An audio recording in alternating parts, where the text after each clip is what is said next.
네, 안녕하세요. C 언어 8장 함수에 대해서 학습을 진행하도록 하겠습니다. 어, 일단 학습을 진행하기 전에 1장에서 7장까지의 내용들을 한번 복습을 하고 함수에 대해서 다시 학습을 진행할 텐데요.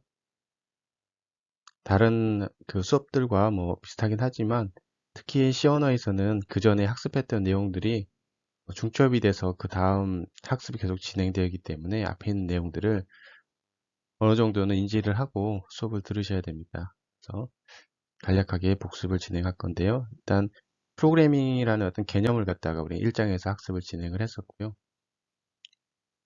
그래서 프로그래밍을 왜 하는지 인류적이고 반복적인 일들이 계속 현실 공간에 존재하고 그거를 컴퓨터 대신 일을 시키려고 프로그래밍이라는 거를 우리가 학습을 한다고 말씀을 드렸었고 그것을 활용해서 쓸 수 있는 어떤 툴들이 뭐 여러 통합 개발 환경들이 여러 가지가 있었죠. 뭐 비주얼 스튜디오도 있었고 특히 이제 저희들은 이제 웹을 통해서 간단하게 이제 컴파일을 해서 결과를 봤었고, 그 다음에 이제 변수와 자료용, 실제 값이 변하는 값, 그리고 값을 갖다 저장하는 공간, 박스라고 말씀을 드렸어요. 그래서 박스를 저장하는 방법들에 대해서 자료형이 정수일 때, 그리고 실수일 때, 그리고 문자일 때, 이렇게 자료형이 있었죠. 그래서 정수는 int, short, 그리고 실수는 플롯이나 더블, 그리고 문자형은 차라는 자료형이 있었습니다. 이렇게 그릇에다가 어떤 자료를 갖다 담아놓은 자료를 이제 요리를 했었죠. 수식과 연산자를 통해서 해당되는 산술 연산자, 가감 연산자를 하든 이렇게 해서 해당된 자료를 가지고 연산을 했었고, 뭐 대입 연산자도 있었죠. 관계 연산자, 논리 연산자, 조건 연산자, 여러 가지 연산자를 통해서 저희들이 학습을 진행해 형변환에 대해서도 학습을 했죠. 그리고 이제 조건문 해당되는 자료랑 그 박스에다 자료를 넣고 연산을 통해서 해당되는 어, 학습을 한 후에 조건에 따라서 또 그 값들을 분기의 흐름들을 만들어 주었었어요. 그래서 if문을 통해서 만약 뭐뭐이면 이라는 어떤 그런 if문을 통해서 어떤 조건의 분기를 만들어 냈었고요. 그 다음에 if else문 그리고 다중 if문 이렇게 뭐 연속 if문 이런 조건문들을 학습을 진행했습니다. if else문과 이제 비슷한 형태의 함수 그 문법인데 스위치 케이스문이라는 그 문법도 있었습니다.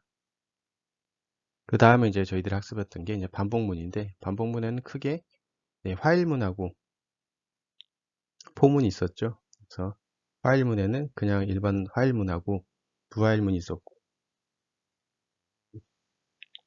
화일문에 있어서 어떤 특징들을 하면 화일문과 포문의 두 가지의 특징이라면 초기 조건 증감이라는 세 가지 파라미터를 기준으로 해서 해당되는 반복을 갖다가 유지하거나 탈출하거나 초기 값을 바꿔줄 수 있는 형태로 법 기초가 있었습니다.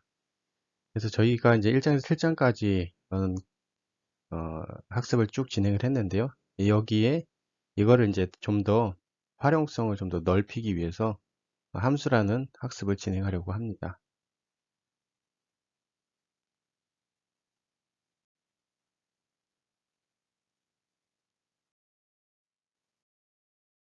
이번 장에서 이제 학습할 내용들은 함수에 대한 어떤 기본적인 개념과 어떤 역할에 대해서 그리고 함수를 작성하는 방법 그리고 call by value 반환 값에 대한 부분들 인수 전달하는 방법들에 대해서 학습을 진행을 하겠습니다. 그래서 실제 함수의 필요성과 같은 경우에는 실제 프로그램을 갖다가 좀 더 효율적으로 큰 규모의 어떤 프로그램을 단순화하고 모듈화해서 쉽게 프로그램을 짜기 위해서 많이 사용을 합니다. 그래서 함수는 뭐 모든 언어에서 어떤 다른 이름으로 메소드라는 이름으로 부를 수도 있고 함수라도 부를 수도 있는데 아주 필수적인 거죠. 일단 효율들을 극대화시키면서 재사용성을 극대화시키는 데 있어서 아주 필수적인 문법이라고 할 수 있습니다. 그래서 함수의 개념들을 보시면 여기 이제 특정한 작업을 수행해서 결과를 반환하는 어떤 블랙박스와 같은 상자와 같다라고 되어 있죠. 그래서 일단 이 상자 안에 입력이 두 개가 들어가고 출력이 하나가 나오죠. 이 상자는 어떤 특정한 아이덴티티가 있습니다. 어떤 역할을 하는 게 있죠. 맥스 값을 추출하는 함수입니다. 그래서 우리 각 사람도 뭐 본인이 가지고 있는 어떤 특징들을 있고 그 특징들에 의해서 어떤 결과들이 조금씩 달라질 수가 있죠. 그래서 그 박스의 아이덴티티를 어, 어떤 임명을 집어넣었을 때 어떤 출력을 내어준다라는 어떤 블랙박스와 같은 상자라고 생각하시면 되고 그 상자는 단 그 선형화되어진 상자입니다. 결과를 예측할 수 있는 상자입니다. 랜덤 박스가 아닌 그런 거를 이제 함수라고 합니다. 그래서 함수가 이제 필요한 이유는 비슷한 코드인데 이제 하나로 이제 합칠 수 있다. 단순화하고 모듈화함으로 해서 어떤 그 아까도 말씀드린 것처럼 어떤 코드의 재사용성이라든지 어떤 시간을 줄이거나 그다음에 모듈화함으로 인해서 큰 시스템을 좀 더 간략하게 볼 수 있다라든지 이런 부분들에 있어 함수가 꼭 필요한 이유입니다. 그래서 이제 여기서 보시면 함수를 뭐 이렇게 하나를 만들어 놓고 호출만 함으로 인해서 매번 해당된 코드를 갖다 계속 쓰는 게 아니라 하나의 함수를 만들어 놓고 필요할 때마다 이렇게 불러서 쓰면 되는 형태로 만들어 놓은 게 이제 함수입니다.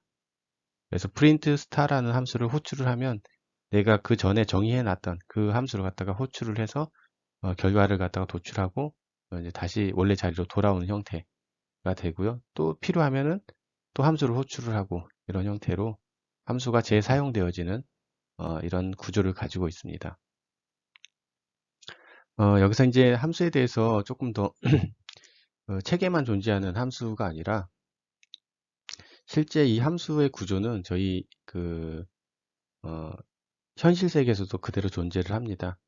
예를 들어서 우리가 CEO 어떤 그룹에 혹은 회사의 조직에 어, 최고 권위자나 그 대장이라고 하면은 CEO가 대장인데 CEO 밑에 다양한 직급들의 어떤 역할을 하는 사람들이 존재를 합니다. 부장, 차장, 뭐 이렇게 과장, 대리 이렇게 존재를 하는데 각 사람의 역할들이 다 존재를 하고요. 그 사람들은 어, 그 그룹 자체는 그 회사 자체는 이윤 추구를 위해서 존재를 하죠. 예를 들어서 어떤 물건을 만드는 회사라고 하면 각 사람들마다 그 역할들이 다 있고요. 그 사람 한 사람 한 사람이 어떤 함수라고 생각하고 그 함수를 호출하는 사람들은 이제 사장이라고 생각하면 사장이 어떤 그 물건이나 시스템을 만들기 위해서 해당되는 팀을 꾸리고 그 팀 안에 어떤 조직 체계를 갖다가 운용을 해가면서 결과물들을 갖다 계속 만들어내잖아요. 똑같이 CEO가 각 함수별로 어떤 역할을 부여하고 그때그때 이제 호출을 한다. 불러서 그 일들을 시키고 시킨 일에 대해서 반환값을 받는다. 이런 형태로 실제 우리 현실 세계에 존재하는 조직의 체계라고 생각하시면서 함수의 구조를 보시면 좀 더 이해가 빠를 것 같습니다. 추가적으로 설명을 드리면서 어, 더 설명을 드리겠습니다. 그래서 함수의 장점은 코드를 사용하면 이제 코드가 이제 중복되고 가독성이 떨어지는 경우가 있는데 이렇게 함수를 사용했을 때 코드의 중복성을 막게 되고요. 그리고 재사용성이 이제 증가가 됩니다. 한 번 잘 작성된 코드를 통해서 어, 매번 똑같은 코드를 반복하는 게 아니라 잘 작성된 함수를 재사용해서 이제 시간도 줄일 수가 있고요. 유지보수 입장에서도 어떤 개발 시간들을 갖다가 아껴주고 자원들을 많이 아낄 수 있는 상황이 됩니다.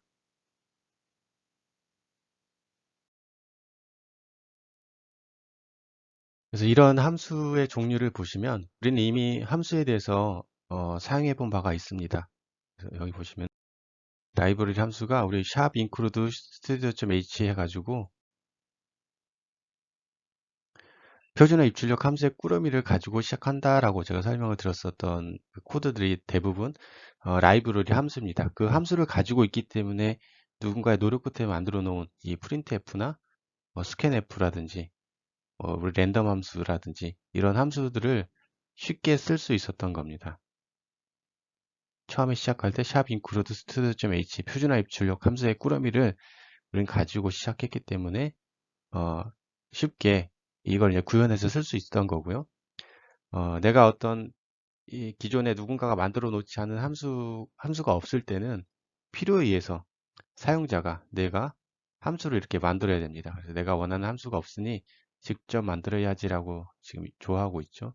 그래서 해당되는 함수를 갖다 직접 만드는 게 이제 사용자 정의, 내가 필요에 의해서 만들어진 함수고요. 그렇지 않고 누군가가 그 함수를 만들어 놓은 게 있어요. 그러면 굳이 내가 만들 필요가 없죠. 재사용하는 거죠. 그래서 누군가의 노력 끝에 만들어진 함수를 이제 재사용하는 게 라이브러리 함수. 우리 앞에 코드 작성을 제일 앞 첫 라인에 샵 include라고 해서 남의 함수를 포함시켜서 쓸 수가 있죠. 다시 말해서 이 라이브를 잘 쓴다라는 의미 자체는 내가 어떤 특별한 노력 없이 남의 코드를 갖다가 재활용하는 거기 때문에 시간들을 무척이나 많이 아낄 수가 있습니다. 그래서 함수를 정의하는 방법은 이제 다음과 같습니다. 이제 문법의 구조죠. 지금 함수의 이름은 일단은 print 너바 star입니다. 그래서 우리가 저번에 수학의 1차 함수를 보면은 얘도 함수라고 하죠. y는 ax라고 하면은 지금 기울기가 a이고 실제 이 시스템은 입력이 하나고 출력이 하나입니다. 여기 보시면 여기 입력이 x로 들어가고요. 출력이 y로 이렇게 나와요. 그러면 얘를 우리 이제 xy 코디네이트로 해당되는 기울기가 a인 형태로 어떤 이 시스템에 대해서 1차 함수의 시스템을 이렇게 이제 표현할 수가 있죠. 그때 입력이 지금 x축으로 입력이 쭉 들어갔을 때 결과적으로 y가 어떻게 변하는지를 갖다가 표현하는 게 사실은 기울기고요. 시스템 입장에서 보면은 x라는 입력이 쭉 들어갈 때 어떤 아이덴티티 값을 가지고 있는 게 곱을 해서 y가 나오는 거거든요. 그래서 이 시스템의 이름은 a라고 우리가 부를 수가 있고요. 그러니까 특정한 이 시스템의 기울기를 우리 a라고 부르고 있지만 실제로는 아이덴티티, 이 시스템의 아이덴티티는 a이고 입력을 쭉 받았을 때 x라는 입력을 쭉 받았을 때 y라는 결과를 낸다라고 우리 이야기를 합니다. 똑같이 이제 C 언어에서도 이 함수의 이름을 우리가 이제 특별하게 이제 만들어 준 거죠.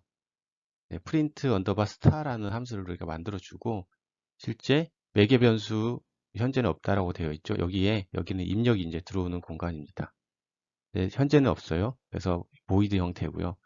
그리고 그 값을 갖다 쭉 수행을 하고 반환을 하고 있진 않아요. 포문을 통해서 지금 별표를 30개를 찍고 있어요. 찍고 끝나면 원래는 y가 있었던 자리로 출력을 하는 것처럼 여기 void라는 공간으로 반환형이라고 써 있죠. 여기 입력 매개 변수가 있고 결과를 처리를 해서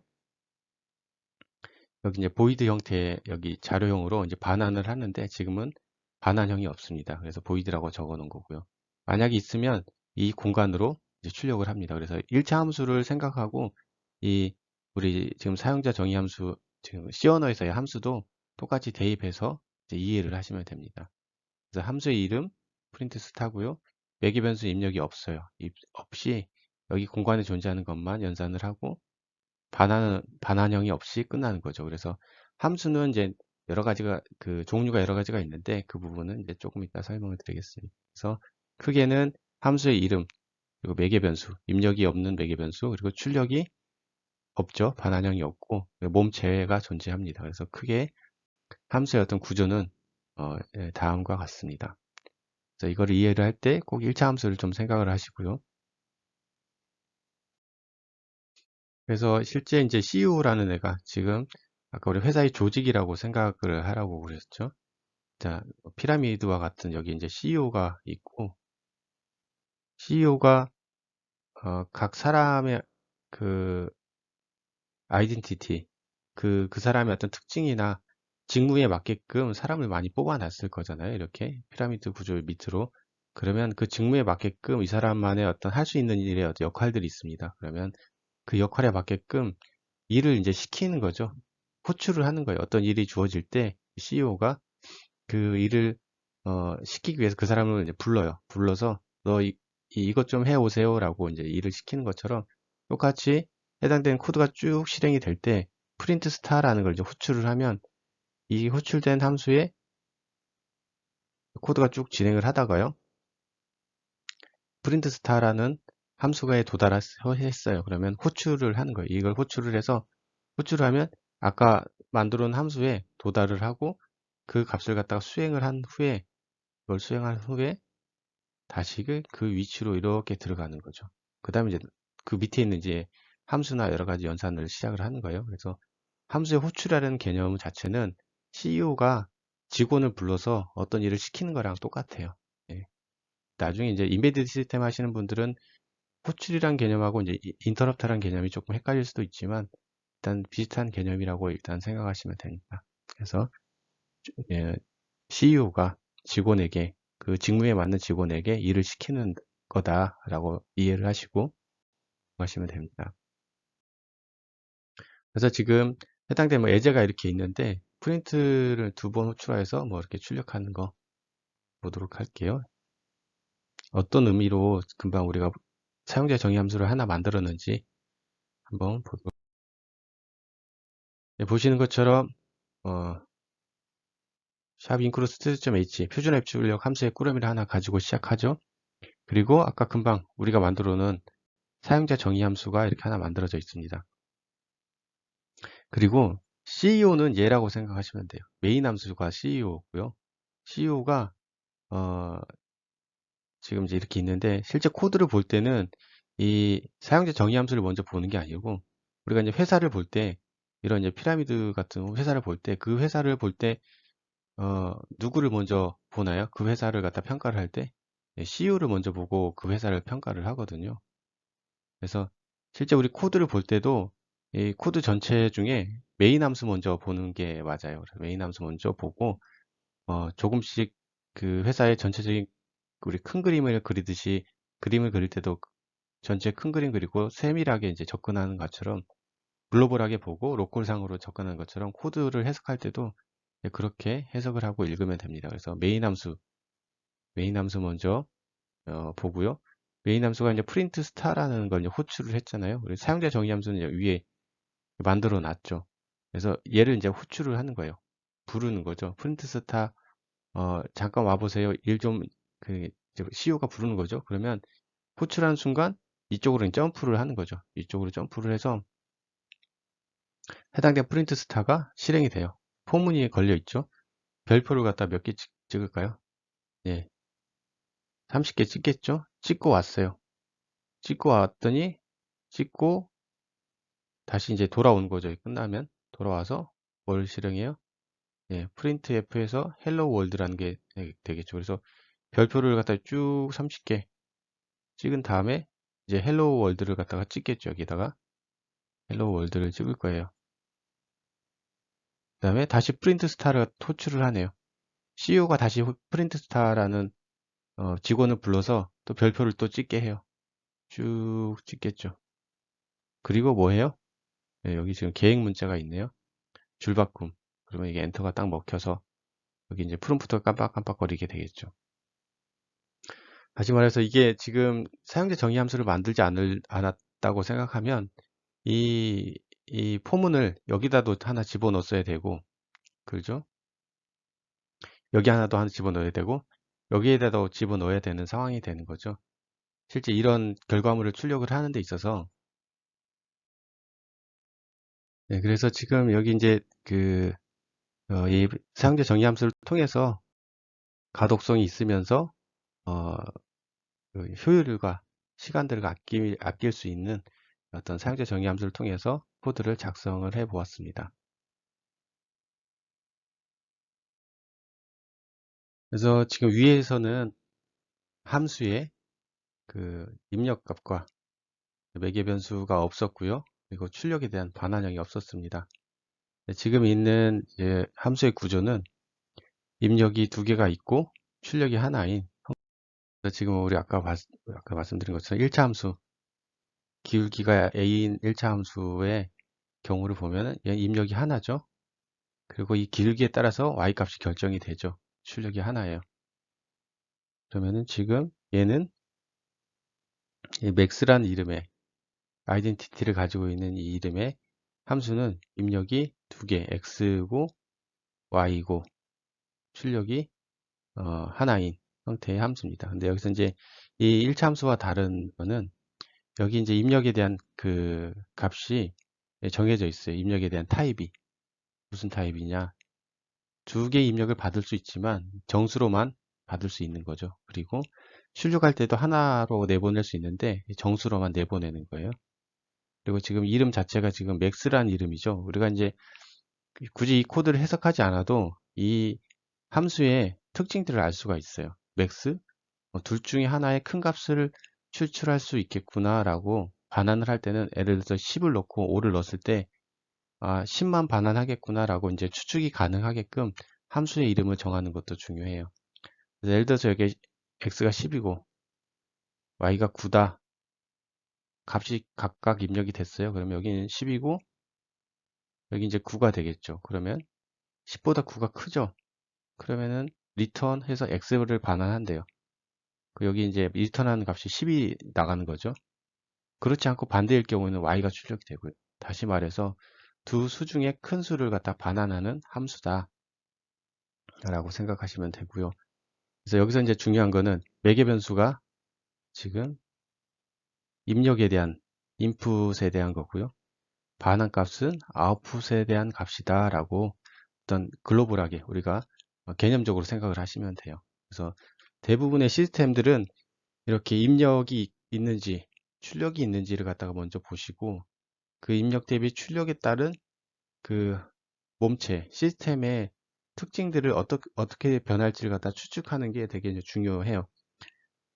그래서 보통 이제 산업계 혹은 이제 여러분들이 일을 하실 때 그 입력 대비 출력에 대한 어떤 기준으로 해서 그 시스템을 갖다가 이제 파악을 하게 됩니다. 무슨 이야기냐? 우리가 이제 새로운 친구를 만나거나 새로운 환경을 적응을 할 때 여러 가지 이제 데이터를 기반으로 해서 그 시스템을 파악을 하죠. 그 사람에 대해서 이제 파악을 할 때 대화를 해보잖아요. 한두 마디 건네보고 그 사람을 갖다가 겪어보면 그 사람이 어떤 사람인지 아는 것처럼 해당되는 새로운 시스템을 갖다 도입했을 때 매뉴얼도 보지만 해당되는 입력을 집어넣고 어떤 이벤트들을 걸어봤을 때 어떠한 선형적인 결과들이 나오는지에 따라서 그 시스템을 갖다 이해할 수 있게 되어지죠. 똑같이 그런 구조로 사실은 함수도 이제 만드는 거죠. 그래서 매개 변수와 이제 반환값에 대한 부분들을 우리가 금방 살펴봤는데 금방 아까 설명드렸던 것처럼 입력이 두 개, 여기 이제 입력 인풋이죠, 인풋이 두 개, 이걸 이제 매개 변수라고 이야기를 하고 있어요. 시연에서는. 그리고 출력이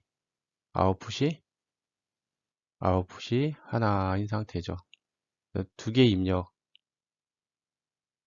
출력이 하나, 출력이 이제 이쪽으로 나간다고 생각하시는데 생각하시면 돼요. 두 개 입력과 처리해서 출력이 하나인 형태. 여기 이제 아웃풋으로 나가는 거고 여기 이제 인풋으로 들어오는 곳 두 개.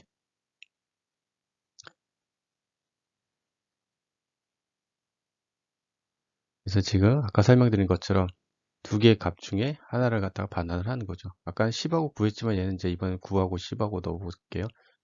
x가 10이고 y가 9인 상태로 일단 어떻게 되냐면 이제 그 메인 함수에서 CEO가 호출을 하는 거예요. max라는 친구 잠깐 와보세요. 그래서 9랑 10을 줄 테니까 큰 값을 반환해서 오세요. 라고 이제 CEO가 호출을 하는 거죠. 그래서 9랑 10을 받았어요. 받아서 어, 비교를 해보는 거죠. 이제 이 친구가 일을 하는 거예요. 그 두 개의 값을 가지고 9하고 10을 넣었더니 거짓이죠. 거짓이면 어떻게 돼요? 지금 y를 반환한다고 그랬죠. y 10, 10을 반환을 하는 거죠. 아웃풋으로. 이렇게 이제 그 CU가 이 max라는 친구를 불러서 어떤 매개 변수를 주고 자료를 주고 그 자료를 기반으로 해서 처리를 해서 반환을 할 거예요. 이렇게 인트 형태로 정수 형태로 반환을 하는 거죠. 그러면 정수 형태로 반환된 값을 누군가가 또 받아야 되겠죠. 네. 그래서 이렇게 두 개의 값을 받아서 처리를 했어요. 이게 여기서는 이제 우리는 인풋이라고 이야기를 했잖아요. 이게 매개 변수인데 두 개를 받아서 처리를 해서 그 값을 인트 형태로 이제 반환을 하죠. 이 반환된 게 어디로 가요? 이쪽으로 이렇게 저장이 돼요. 그래서 실제 여기 메인 함수에서 이제 메인 함수예요.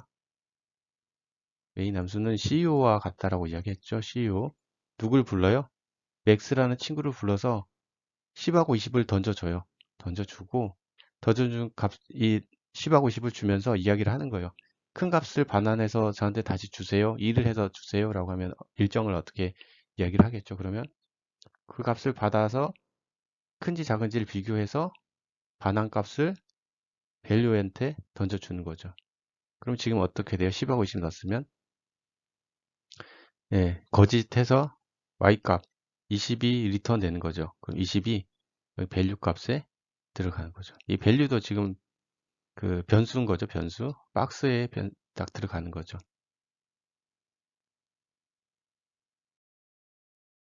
그래서 지금 y값이 이렇게 밸류에 들어간다. 그래서 여기 어떤 타입으로 들어가요? 예, 정수예요. 정수. 이렇게 지금 돼 있지만 이렇게 해서 이렇게 들어간다고 보면 돼요. 이렇게.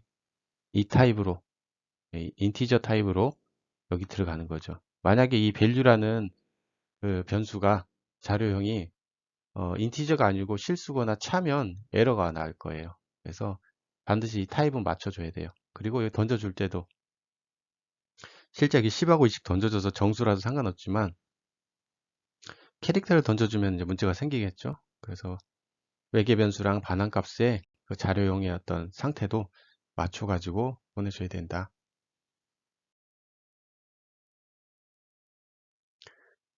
그래서 금방 설명드렸던 걸 기준으로 해서 예제를 다시 한번 보도록 하겠습니다. 맥스 함수를 호출하여서 사용자 입력한 값 중에서 더 큰 값을 찾아보자 라는 예제입니다. 그래서 정수를 입력하시오. 스캔F 두 개 쓴 거네요. 10하고 35를 입력받아서 더 큰 값은 35입니다 라는 걸 이제 출력을 하겠죠. 이 출력 결과물을 기반으로 해서 우리가 이제 코드를 작성을 해 봐야 되겠죠. 그래서 작성을 해봤더니 뭐 이와 같다. 이 부분이 사용자 정의 함수죠. max라는 사용자 정의 함수를 만드는 거고요. 실제 여기가 메인 함수고요. 아까도 설명드렸던 것처럼 어떤 코드를 먼저 봐야 된다고 말씀드렸죠. 만약에 코드를 지금 작성하는 게 아니라 우리가 해석을 할 때는 메인 함수 기준으로 먼저 보는 거예요. 메인 함수 기준으로 먼저 보고 여기서부터 이제 쭉 해석을 진행해 가는 거죠. 그래서 int ab 박스 ab를 만들었겠죠. 근데 그 박스는 박스 이름은 a고 b인데 각각 b인데 어떤 박스예요? 정수만 들어가는 박스 두 개를 만들었어요. 이렇게 각각의 박스가 이제 만들어진 거죠. 얘는 a고 얘는 b라는 박스인 거죠. 그래서 두 개의 정수를 입력하시오라는 거를 printf로 콘솔 창에다 찍고 각각의 값에 두 개의 정수 값을 입력을 받겠죠. %인데 이건 나중에 포인터 때 나옵니다.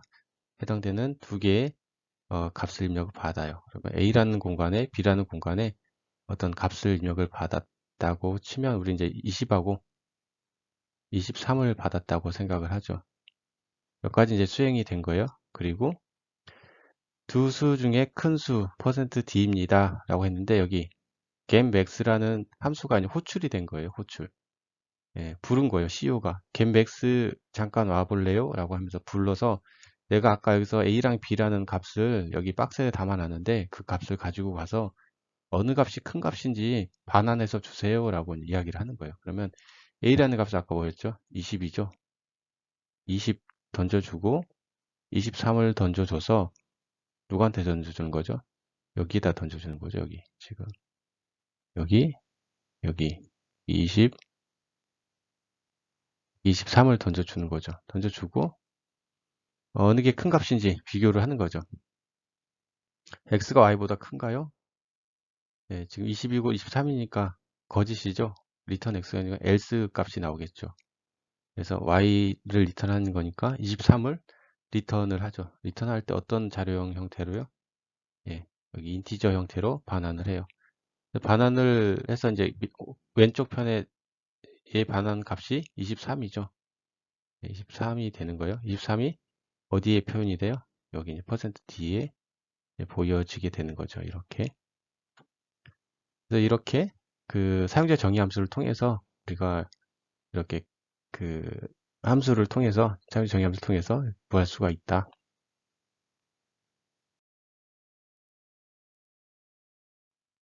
그리고 그 금방 예제 같은 경우에는 getMax 값만 받았지만 이렇게 매번 우리가 입력을 받아야 되는 귀찮음들이 있잖아요. 스캔F를 여러 번 써줘야 되는데 그렇지 않고 한 번만 써서 그거를 재사용하는 방법을 이제 생각을 해볼 수도 있겠죠. 그래서 getInteger라는 이렇게 사용자 정의 함수를 하나 만들었네요. 네, 입력 매개 변수는 없어요. 입력 없이 호출만 하는 거예요. 호출을 해서 여기 내부에 value라는 박스 하나 만들고 정수를 입력하세요. 그래서 scanf를 통해서 value 값에 집어넣고 그거를 어떻게 해요? 예, 인티저 형태로 반환을 하는 거죠. 보시면은 함수의 이름은 get underbar integer고 매개 변수 입력은 없고 출력만 있는 상황이죠. 그때 안에서 어떤 일이 일어나느냐? 예, 박스 하나 만들고 정수 입력하세요 하고 정수를 scanf로 입력을 받겠죠. 입력을 받아서 입력받은 그 박스 안에 있는 n의 박스를 여기서 scanf 통해서 입력을 받았어요. 받아서 인티저 형태로 반환을 하는. 그리고 여기 있는 이제 함수는 어떤 함수느냐? x랑 y를 갖다가 받아서 이 함수 명만 봐도 우리가 알 수가 있겠죠. add라는 함수 뭔가 더해준다는 의미죠. 예, 두 개를 더해서 리턴을 하죠. 예, 덧셈 함수를 지금 만든 거죠. 사용자 정의 함수로 우리가 필요해서 add라는 함수를 이렇게 만들어서 출력을 y로 해주는 거죠. 예, 정수 형태로 출력이 되는 거죠, 지금. 그래서 두 정수의 합을 계산하는 add 함수를 지금 통해서 add 함수를 이용해서 아까 우리 인티저 get integer도 아까 썼었죠. get integer라는 사용자적인 함수도 만들었으니까 그거와 add라는 함수를 활용을 해서 정수합을 계산하는 프로그램을 한번 작성을 해보려고 지금 예제가 이렇게 있고 결과물들이 이렇습니다. 그래서 get integer를 한 번 호출하고 두 번 호출하고 그리고 각각 호출된 그 값이 반환이 됐을 거잖아요. 반환된 값을 add라는 함수를 통해서 예, 결과를 갖다가 합을 통해 표현을 해주고 있습니다. 그래서 보시면 일단 메인 함수를 먼저 보라고 했는데 메인 함수에서 getX라는 박스 하나 getX가 아니고 integer x, y라는 박스 하나 각각 만들었죠. 근데 선언하면서 정의 값을 갖다가 get integer라는 값으로 받아버렸어요. 이게 어떤 사용자 정의 함수예요? 위로 가는 거예요. 이렇게 이거에 딱 호출이 됐을 때 위를 딱 보는 거죠.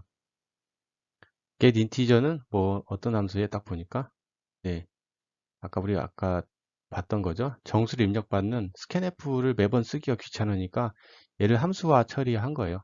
네. 그래서 박스가 value라는 박스에 지금 scanf를 호출을 해서 얘도 지금 scanf도 함수인 거죠. 여기 정의되어 있는 거요. 얘는 우리가 이거 자체는 사용자에 의해서 만들어진 거고 지금 scanf는 누군가가 만들어 놓은 거를 우리가 갖다 쓰는 거죠. 라이브러리화 된 걸. 그래서 거기에 저장을 키보드 입력 받은 거를 반환을 하죠. 그러면 키보드 입력 받은 게 여기 X에 이렇게 저장이 되겠죠. X에 이렇게. 그리고 또 Y라는 값을 선언을 했는데 이 선언 값이 또 키보드 입력 받고 싶어요. 그러면 다시 얘를 또 호출을 하는 거예요. 부르는 거예요. get underbar integer 잠깐 와보세요 해서 키보드로 입력 받은 값을 달라고 하는 거예요. 그럼 또 입력을 받겠죠. 그러면 또 역시 이렇게 Y에다가 집어넣는 거죠. 되게 지금 함수 정의, 사용자 정의 함수 하나 만들어 놓고 두 번을 이렇게 쉽게 쓰는 거죠. 두 번 정도야 이렇게 할 수 있지만 뭐 수십 번, 수백 번이면은 되게 코드가 효율성이 깊은 변하는 거죠. 네. 한두 번 정도야 뭐 그렇다 치지만 이것들이 반복이 되면 함수의 재사용성이 엄청나게 강조가 되는 거예요. 그래서 두 get another integer라는 함수를 통해서 각각 x랑 y 값을 우리가 얻었어요. 그리고 얻은 값을 각각의 박스, x라는 박스에 y라는 박스에 값이 들어가 있는 상태고요. 그 다음에 여기 이제 add라는 함수가 나오네요. add라는 함수 누가 만들어 놨나? 봤더니 여기 위에 add라는 함수가 있네요. 그래서 여기 아까 x가 만약에 키보드로 10 넣고 여기에 20을 넣었다. 그러면 x라는 박스에 10하고 여기 20이 들어있다라고 했을 때 10하고 20이 이렇게 들어가겠죠. 10, 20 들어가겠죠. 그럼 10하고 20을 누구한테 던져줘요? 사실 얘를 호출하는 게 되는 거거든요. 그래서 여기 10, 20이 들어가고 그 값이 더해졌더니 30이 되는 거죠. 30을 반환을 하는 거죠. 이렇게 인티저 형태로. 그럼 값이 어디로 가요? 예, 값이 이렇게 썸으로 이렇게 저장이 되는 거예요. 그럼 썸에 뭐가 들어요? 썸에 30이 들어가는 거예요. 30. 그래서 해당되는 애들은 함수를 호출을 하면서 부르면서 야, 애들하는 친구 잠깐 와보세요. 제가 이제 10하고 20을 드릴 테니까 그거를 더해 오세요. 그럼 더해서 썸이라는 얘가 이제 CEO고 메인이 CEO고 애들하는 함수를 갖다가 이제 썸이 이제 부른다고 생각하세요. 그래서 불러서 그 값을 썸의 공간에다가 이제 저장을 하죠. 저장을 하면 저장된 값을 printf를 통해서 결과를 여기 이제 30이라는 값이 쌓여 있을 거잖아요. 그거를 이제 표현을 해주는 거죠. %d에다가. 그래서 해당되는 함수를 통해서 사용자 정의 함수와 지금 라이브러리 함수를 통해서 쉽게 덧셈 하는 코드를 한번 실행해 보았습니다. 여러분들 코드를 쭉 해석해서 보니까 그렇게 어렵지는 않죠. 이렇게 재사용성이 무척이나 이제 강조화된 상황이고요. 코드의 양들을 많이 줄일 수가 있습니다.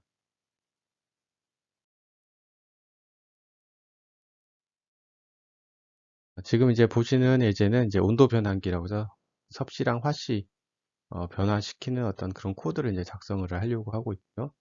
그리고 처음에 섭씨에서 화씨로 변환할 건지, 화씨에서 섭씨로 변환할 건지, 혹은 종료를 할 건지에 대한 이제 메뉴가 처음에 존재를 하고요. 그래서 처음 입력받는 곳은 여기인 거고요. 여기는 위에 있는 그 문구는 이제 안내문 같은 거예요. 그래서 화씨에서 섭씨로 온도를 변환할 거다. 그리고 화씨 온도는 100이다. 그때 섭씨 온도가 이렇게 표현이 되는 거죠. 다시 이제 물어보는 거죠. 얘는 이제 반복되어지는 거고요. 여기까지 하나의 이터레이션이 끝난 거고, 지금 여기는 이 문구는 지금 이터레이션 돼가지고 다시 한번 보이는 거죠. 그래서 깜빡깜빡 지금 메뉴를 입력받을 준비를 하고 있는 거죠. 다시 말해서 여기는 크게는 반복문이 감싸고 있는 거고요. 그때 스캔F를 통해서 중간중간에 이렇게 블록 현상이 발생을 하는 거죠. 질문을 던지는 형태가 되는 거죠. 이런 형태로 온도 변환기를 한번 만들어 봐라 라는 예제입니다. 그래서 지금 보시면은 프린트 옵션 실제 아까 문구 보이는 거 있죠? 실제 섭씨 온도 이렇게 안내 보기 형태로 섭씨에서 화씨로 변환하는 이런 이제 안내 문구들을 갖다 이렇게 프린트 F로 출력해 주는 게 있고요. 그리고 C2F 해서 함수 하나, 화씨에서 섭씨로 이렇게 옮겨요. 지금 두 개의 함수를 지금 만들어 놨죠. 이 코드는 지금 우리 섭씨에서 화씨로 만들어 주는 그 수식 코드를 갖다가 이렇게 만들어 준 거죠. 그리고 얘는 이제 지금 받지도 않고 주지도 않는 형태인 거죠. 예, 이 함수 자체는 얘만 출력하고 끝나는 거고, 예, 지금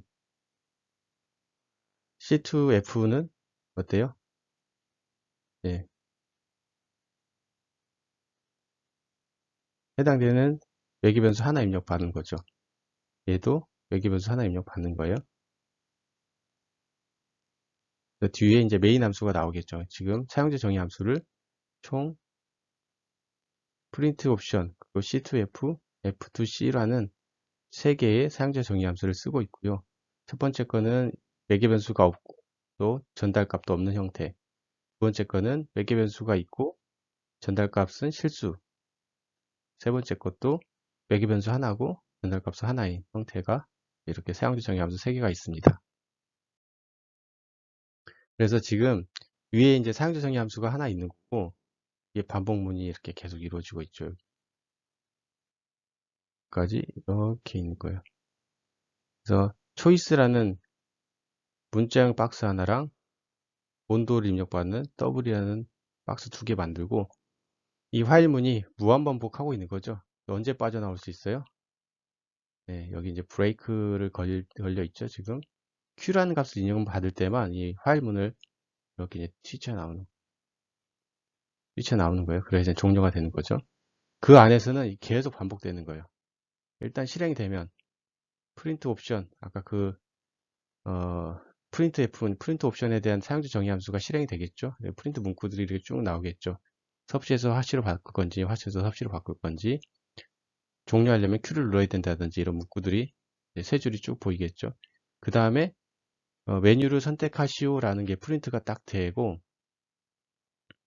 여기 스캔F가 실행이 되겠죠. 이 딱 실행이 된 다음에 get차가 딱 실행이 되면 입력을 받을 준비가 될 거예요. 문자 하나를 입력받는 함수가 get차예요. get차. 실제 스캔F와 이제 비슷한 건데 문자 하나 입력받는 거예요. 그래서 이게 딱 실행이 되면 해당되는 이 메뉴 입력하시오 그 다음에 깜박깜박 거리고 있어요. 입력을 딱 받으면 Q를 넣든지 C를 넣든지 F를 누르면 이게 선택문처럼 되어 있죠. if else 문이 선택문처럼 이런 건 이제 선택문 써도 더 가독성이 있어요. 그래서 Q를 넣었을 때는 빠져나가는 거고 C를 넣었을 때는 섭씨 온도를 화씨로 바꾸는 거고 F를 넣었을 때는 화씨를 섭씨로 바꾸는 형태가 되겠죠. 그래서 만약에 C를 눌렀다 그러면 섭씨 온도를 입력받을 준비가 되겠죠. 섭씨 온도에서 깜빡깜빡 거리고 있을 때 해당되는 온도를 딱 넣죠. 넣고 엔터를 딱 누르는 순간 지금 여기 있는 온도에 있는 값을 갖다가 섭씨 to 화씨 온도의 그 사용자 정의 함수가 실행이 되면서 그 값을 반환을 연산을 해서 여기에 이제 저장을 해서 보여주는 거고요. 만약에 C를 누른 게 아니고 F를 눌렀다 그러면 화씨 온도를 입력받을 준비를 하는 거죠. 화씨 온도하고 깜빡깜빡 프롬프트가 보이겠죠. 스캔F가 실행되면서 그때 이제 화씨 온도를 넣었을 때 이게 화씨 온도 to 그러니까 섭씨 온도를 변환해주는 사용자 정의 함수가 호출이 되고 여기서 입력받은 그 템프도 전달하겠죠. 연산이 되어서 이렇게 여기 화씨 온도에 이제 출력하는 형태가 되겠죠. 이게 이제 계속 반복이 되는 거예요. 계속 반복이. 언제까지? Q를 누를 때까지. 그래서 사용자 정의 함수를 잘 활용을 해서 섭씨랑 화씨 온도를 변환해주는 이제 프로그램을 이렇게 작성을 할 수가 있다.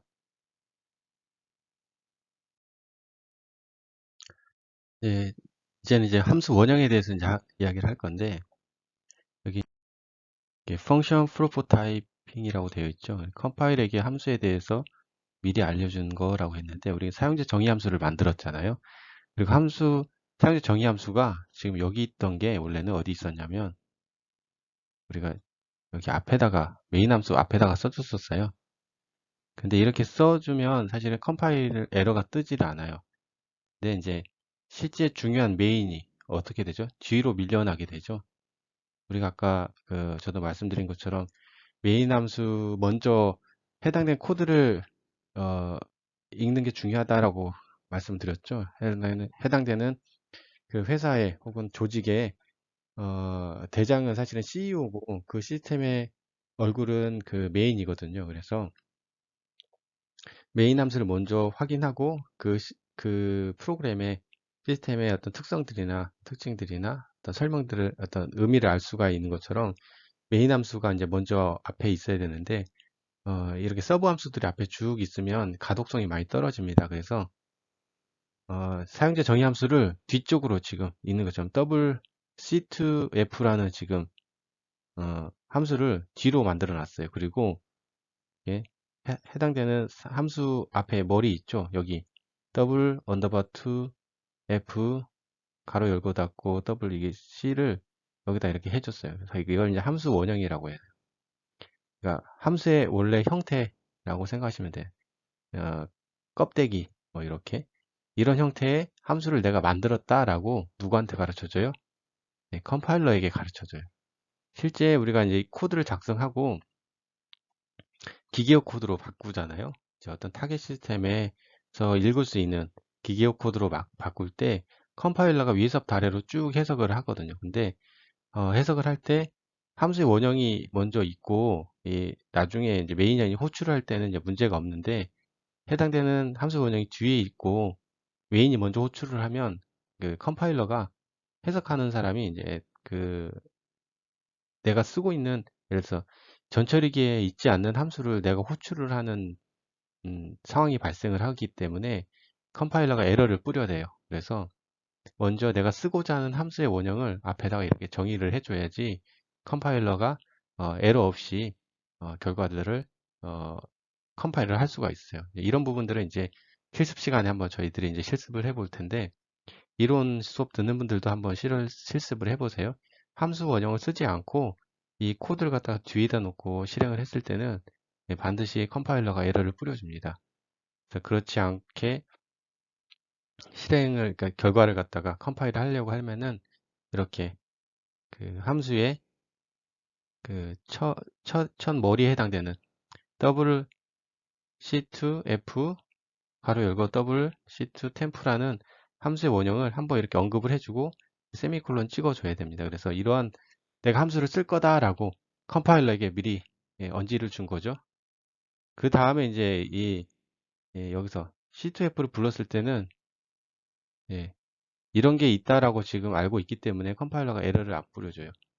근데 그렇지 않고 이걸 안 쓰고 뒤에다 이렇게 언급만 해주면 이렇게 써주면 실제 컴파일러가 이제 에러를 뿌리게 되고요. 그래서 이런 구조 자체가 전처리계 쓰고 함수 원형 쓰거나 글로벌 변수 쓴 다음에 메인 함수가 오고 그 다음에 사용자 정의 함수가 이렇게 온다고 생각하시면 됩니다.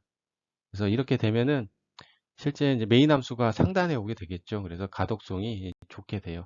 그래서 메인 함수 먼저 빨리 해석을 하고 이 사용자 정의 함수가 어디 있는지 보고 이렇게 점프해서 우리가 이제 코드를 해석을 하면 되겠죠. 여기 있구나 하고 이렇게 해석을 해서 결과들을 갖다 예측을 하면 되겠죠.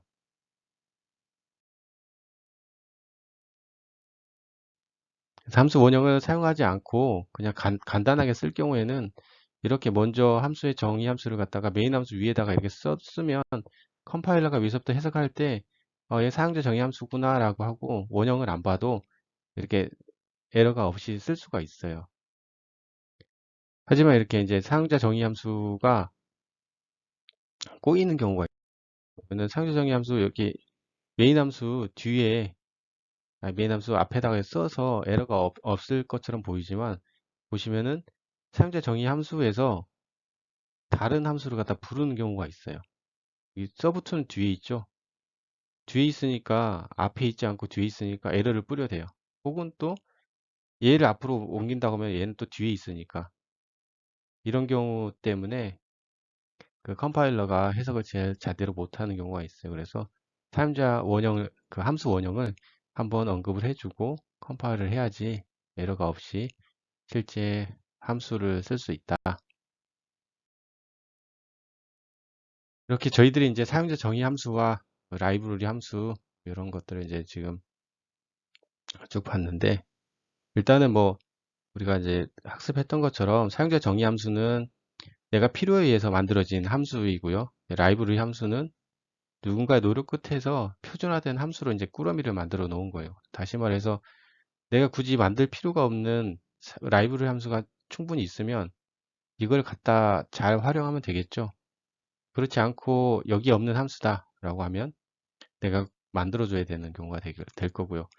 근데 이제 대부분 이제 상위단의 그 프로그래밍들은 누군가의 노력 끝에 충분히 다 만들어진 함수들이 많아요. 그래서 남들이 만들어 놓은 함수를 잘 관찰하고 쓰는 것도 이제 실력에 해당되거든요. 그래서 그걸 여러 번 잘 활용을 하다가 내가 필요에 의해서 만들어진 함수를 갖다가 쓰는 게 좋은 것 같아요. 그래서 표준화 입출력 함수, 수학 연산 함수, 문자열, 시간 처리, 줄 처리, 뭐 특히 이제 데이터 검색과 정렬에 대한 함수들이 많이 있거든요. 이게 이제 알고리즘에 관련된 건데 이런 함수들을 잘 활용해서 나의 실력을 갖다가 이제 증가시키는 게 중요하다.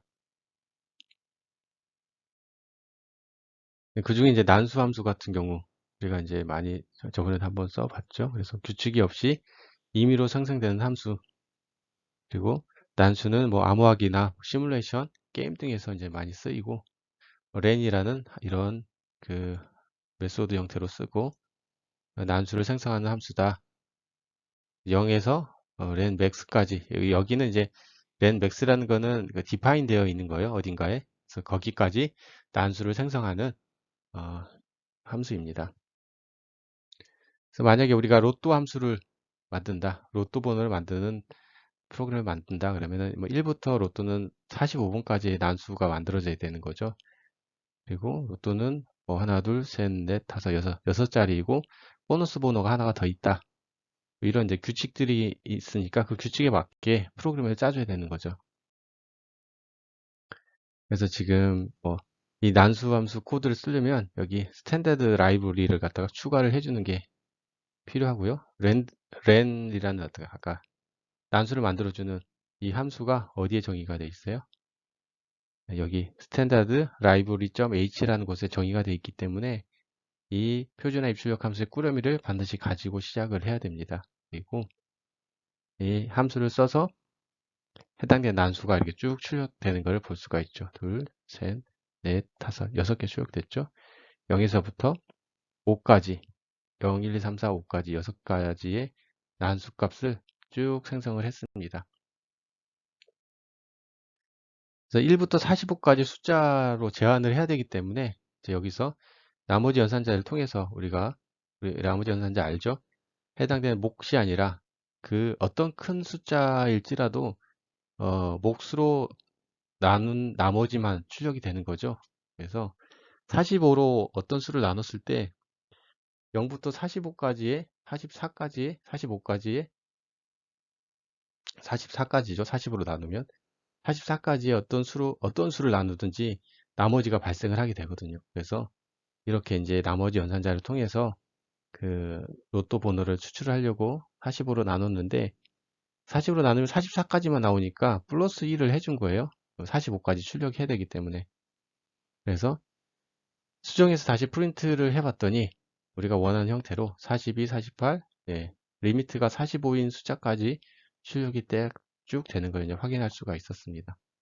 그래서 근데 이제 실행할 때마다 똑같은 난수가 발생을 하거든요. 나중에 실습을 통해서 한번 해보세요. 이제 그 이유가 있는데 한 가지 라이브러리를 더 추가를 해줘야 됩니다. 그리고 이제 그 아까 우리가 스탠다드 라이브러리 점 얘는 아니고요.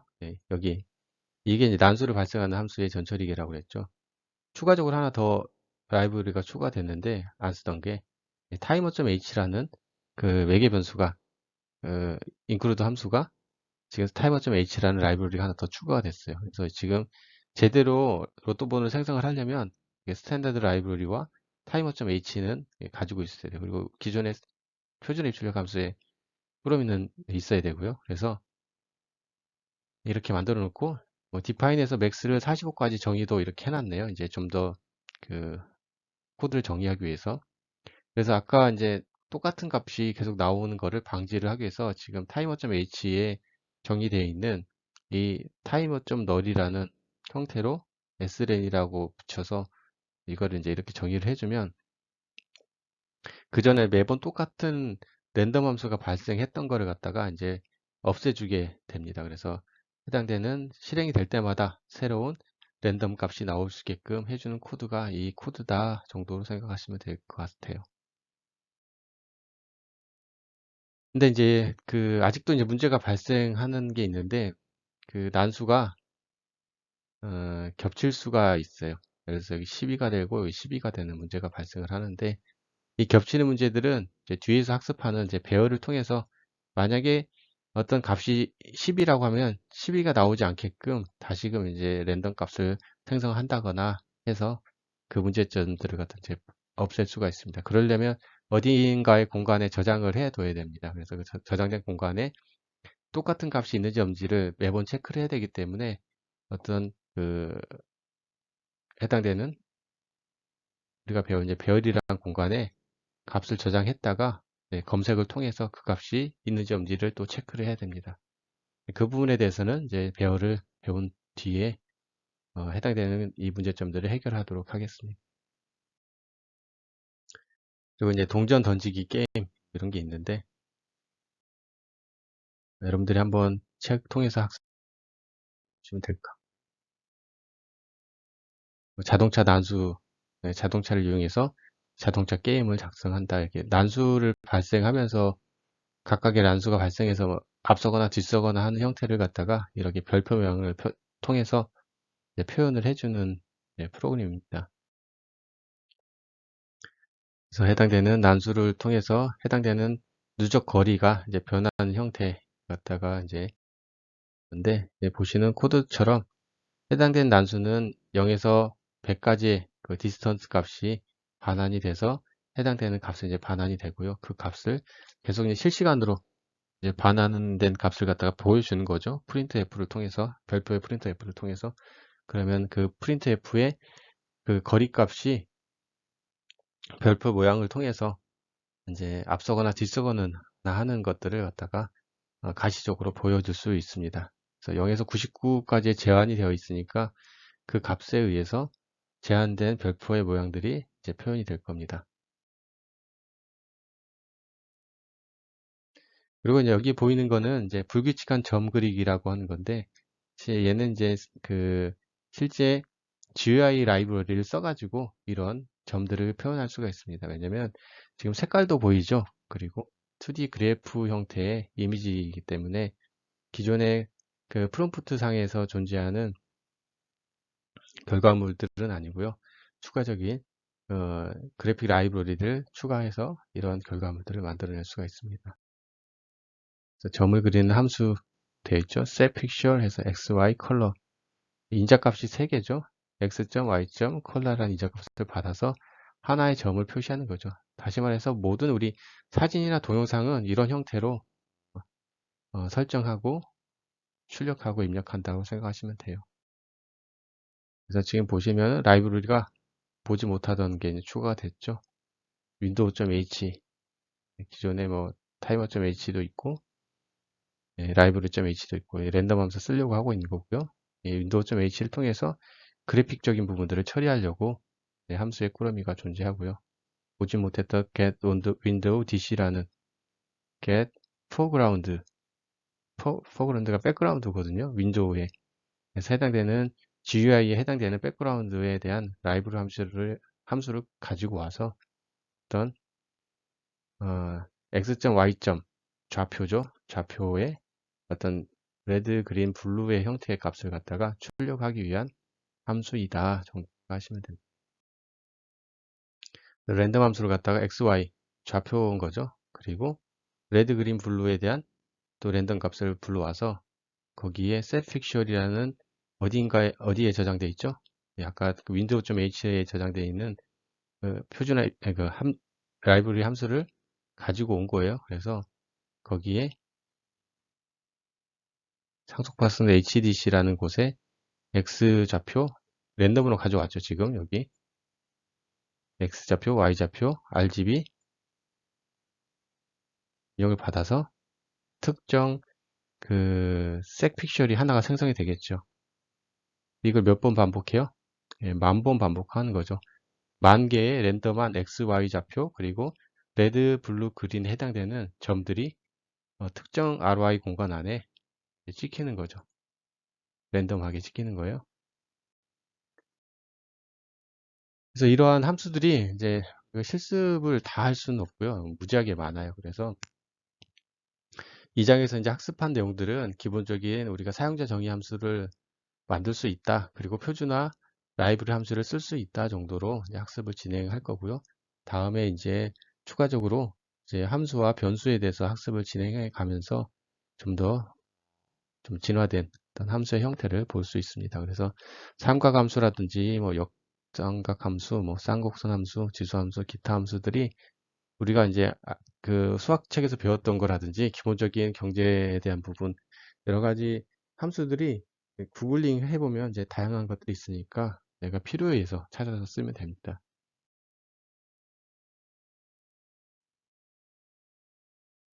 그래서 함수를 사용하는 이유는 아까도 이제 우리가 계속 말씀드렸던 것처럼 소스 코드의 중복성을 확실히 없애주는 걸 저희들이 한번 그 경험해 봤죠. 그리고 한 번 제작된 함수를 그 다른 프로그램에서 재사용할 수 있다. 제작할 때도 사용이 가능하다. 재사용성이 증가를 하는 거죠. 그리고 누군가의 노력 끝에 만들어 놓은 거를 쉽게 또 쓰고 있잖아요. 그럼 복잡한 문제를 이제 단순화해서 어떤 문제를 풀 수가 있다. 이제 모듈화 한다는 의미 자체는 전체 시스템, 내가 구성해야 될 시스템들을 잘 블랙다운해서 그 결과물들을 갖다 쉽게 구성할 수 있다는 거에 큰 장점이 있습니다. 그래서 여기 미니 프로젝트들도 있는데 그래서 오늘은 이제 함수에 대해서 쭉 학습을 진행했는데 이제 궁금하거나 또 어려운 점들이 있으면 게시판에 남겨주시고요.